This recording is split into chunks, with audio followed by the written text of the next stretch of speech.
राधे राधे भक्तों, आज मैं आपको बताऊंगी 2024 में वट सावित्री व्रत कब पड़ रहा है, ये व्रत कैसे करना होता है, कब ये किया जाता है, सही समय कौन सा है, सही मुहूर्त कौन सा है, ये किस दिन करना सर्वश्रेष्ठ रहेगा, सही मुहूर्त, सही विधि, पूजा सामग्री, क्या इस दिन बाल धो सकते हैं, क्या जो महिलाओं ने पहले नहीं किया था वो पहली बार ये व्रत आरंभ कर सकती हैं या नहीं कर सकती हैं, क्या इस दिन पहनना होता है, कौन से वस्त्र उस दिन पहने जाते हैं और पूजा करने का सरल तरीका क्या होता है। आपको सारी जानकारी इस वीडियो के माध्यम से मिलेगी। आपको वीडियो पसंद आए तो लाइक ज़रूर करिएगा, शेयर ज़रूर करिएगा। मैं पूजा वैष्णव आप सभी के अपने चैनल घर परिवार में आपका स्वागत करती हूँ। वीडियो पूजा पाठ से रिलेटेड वीडियोस एंड पूजा पाठ की संपूर्ण जानकारी मेरे चैनल पर अवेलेबल होती है।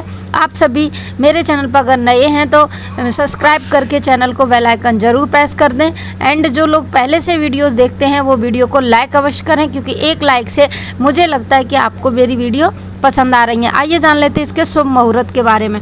वट सावित्री व्रत 2024 डेट और शुभ मुहूर्त। हिंदू पंचांग के अनुसार इस साल ज्येष्ठ अमावस्या तिथि 5 जून को शाम 7:54 पर शुरू होगी। वहीं इस तिथि का समापन 6 जून को शाम 6:07 पर होगा। उदया तिथि को देखते हुए ये वट सावित्री व्रत 6 जून 2024 दिन गुरुवार को रखा जाएगा। देखिए, कईयों के यहाँ पे अमावस्या के दिन मनाया जाता है, कईयों के यहाँ पूर्णिमा के दिन मनाया जाता है, लेकिन मैं आपको अगर शास्त्रों के अनुसार बताऊं तो ये अमावस्या के दिन करना ज़्यादा शुभ माना जाता है, क्योंकि अमावस्या वाले दिन वृक्षों की पूजा करना सर्वश्रेष्ठ माना जाता है, पितरों की दृष्टि से भी और सुहाग की दृष्टि से भी। और ये जेठ का जो महीना है इसमें सभी वृक्षों की पूजा करना अति आवश्यक भी माना जाता है। तो आपको जो अमावस्या युक्त की जाती है वो अवश्य रूप से करनी चाहिए। आइए जान लेते हैं सरल पूजा सामग्री। बहुत मिनिमम पूजा सामग्री मैं आपको बता रही हूँ। वट सावित्री व्रत 2024 पर पूजा सामग्री के लिए मौसमी फल, तरबूज, गंगा जल, अखंड चावल, रक्षा सूत्र नामक एक पवित्र धागा जिसको हम कच्चा सूत बोलते हैं, जो मार्केट में मिल जाता है, फूल, सिंदूर, अगरबत्ती, पूड़ियाँ, अगरबत्ती, रोली, मिट्टी का दीपक, 16 श्रृंगार के लिए पूजा सामग्री, पान, सुपारी, नारियल, भीगे हुए चने, पानी का पात्र, बरगद के पेड़ की छाल, कपड़ा, मिठाई, चावल, हल्दी और हल्दी से की गांठें जो साबुत होती हैं वो। वैसे अपनी कुल परंपरा के हिसाब से आप ले सकते हैं। बड़ी बुजुर्ग महिलाएं घर में हैं, उनसे पूछ सकते हैं कि आपकी कुल परंपरा के हिसाब से किस प्रकार ये व्रत किया जाता है। मिनिमम सामग्री इतनी ही होती है। आगे मैं आपको सामग्री का वीडियो भी लाऊंगी और आपको मैं पूजा करके भी दिखाऊंगी कि आपको सरल तरीके से पूजा कैसे करनी है।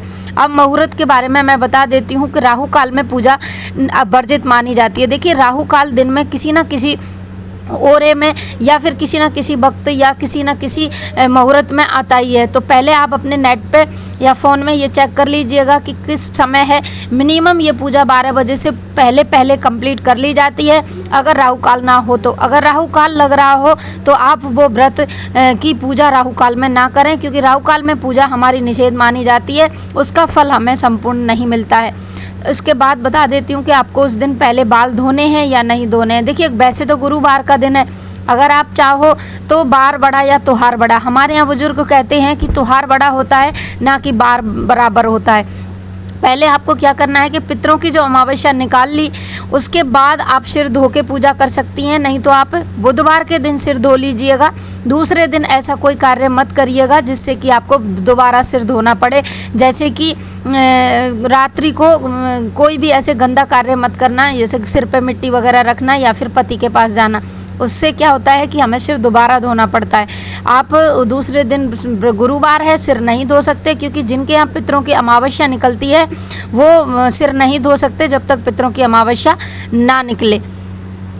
तो उस दिन कुछ कार्य वर्जित माने जाते हैं, जैसे कि सिर धोना हो गया, या फिर आप सुई में धागा नहीं पिरो सकती, चाखी नहीं चला सकती, सिलाई नहीं कर सकते, या फिर आप किसी कीड़ा मकोड़े को भी स्पर्श नहीं करना चाहिए या मारना नहीं चाहिए। उस दिन गाय को नहीं मारना चाहिए, या फिर वस्त्र भी नहीं धोने चाहिए, कपड़े धोना उस दिन निषेध माना जाता है।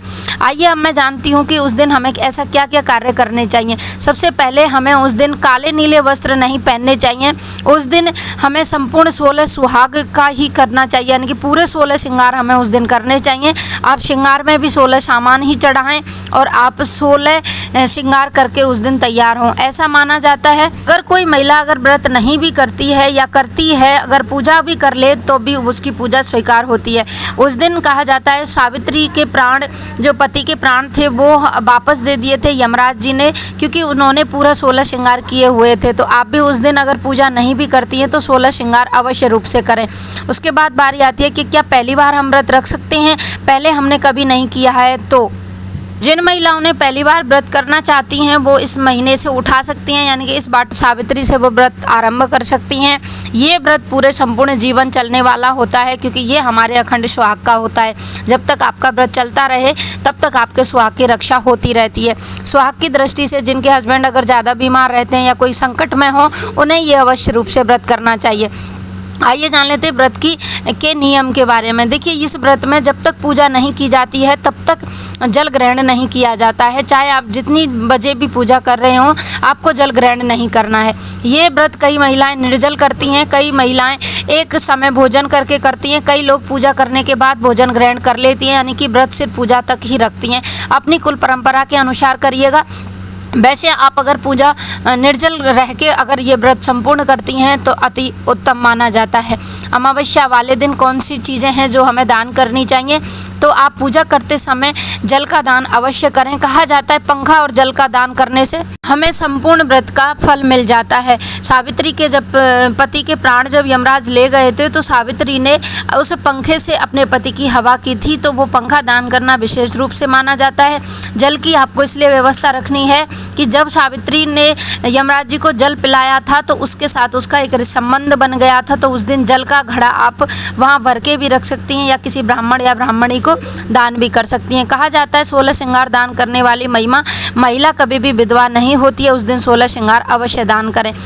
आइए जान लेते हैं इसके पूजा सामग्री का क्या करना है। देखिए, जो चीज़ आपने बायना निकाला है वो अपनी सासू जी को पैर छू के दे दीजिएगा, और जो सामग्री आप दान करने के लिए लेके गई हैं वो किसी ब्राह्मण को या योग्य मनुष्य को वो आप दान कर सकते हैं। मंदिर में भी आप ये रख सकते हैं। ऐसा ही करने से व्रत संपूर्ण माना जाता है। उस दिन आप किसी की चुगली निंदा ना करें, व्रत का संपूर्ण पालन अवश्य करें। आई होप वीडियो थोड़ी भी अच्छी लगी हो तो लाइक शेयर ज़रूर करें।